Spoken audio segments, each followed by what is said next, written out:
SC వర్గీకరణను జిల్లా unit గా కాకుండా రాష్ట్ర యూనిట్ గా జనాభా దామాషా ప్రకారం అమలు చేయాలని మాదిగ రిజర్వేషన్ పోరాట సమితి ఫౌండర్ బ్రహ్మయ్య మాదిగ ప్రభుత్వాన్ని కోరారు. ప్రభుత్వం రాష్ట్ర వ్యాప్త జనాభా దామాషా ప్రకారం వర్గీకరణకు తిలోదకాలిచ్చి జిల్లా యూనిట్ గా ముందుకొస్తే మాదిగలకు అన్యాయం జరుగుతుందన్నారు. జిల్లా యూనిట్ ద్వారా వర్గీకరణ రాజ్యాంగం 370D ఆర్టికల్ కు విరుద్దమని, సాంకేతిక సమస్యలు వస్తాయని గుర్తించాలన్నారు. సామాజిక న్యాయానికి కట్టుబడ్డ ప్రభుత్వం జనాభా దామాషా ప్రకారం రాష్ట్ర యూనిట్ పరీక్షించాలంటూ ముఖ్యమంత్రి చంద్రబాబును కోరుతున్నామన్నారు.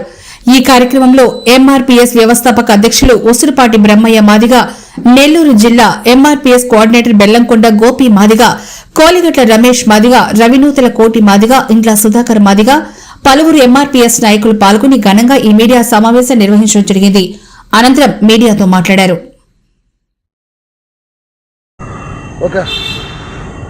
నా పేరు బ్రహ్మయ్య మాదిగ, ఎంఆర్పీఎస్ వ్యవస్థాపక అధ్యక్షుడు. ముందుగా పాత్రికేయ పెద్దలకు సామాజిక నమస్కారాలు. నిన్న ఎస్సీ రిజర్వేషన్ల వర్గీకరణపై గౌరవ ప్రభుత్వం నియమించినటువంటి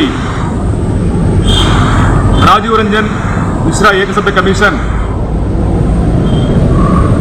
ఎస్సీ వర్గీకరణ మీద తన నివేదికను ప్రభుత్వానికి అందజేయడం జరిగింది.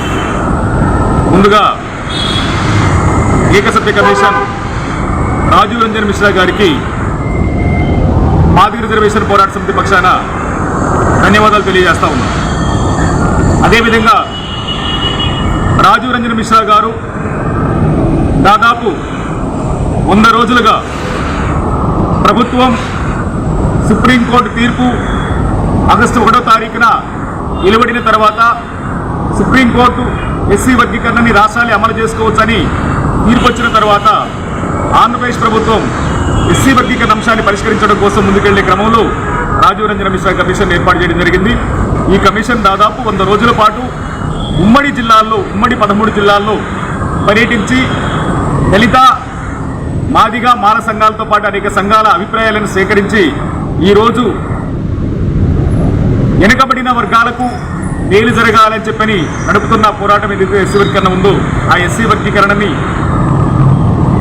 ఏబీసీ గ్రూపులుగా విభజిస్తూ ఏ గ్రూపులో రెల్లి సామాజిక వర్గానికి 1% గాను, బి గ్రూపులో మాదిగ కులాలకు 6.5% గాను, సి గ్రూపులో మాల కులాలకి 7.5% గాను రిజర్వేషన్లను వర్గీకరిస్తూ కేటాయిస్తూ నివేదికని రాష్ట్ర ప్రభుత్వానికి అందించడం జరిగింది.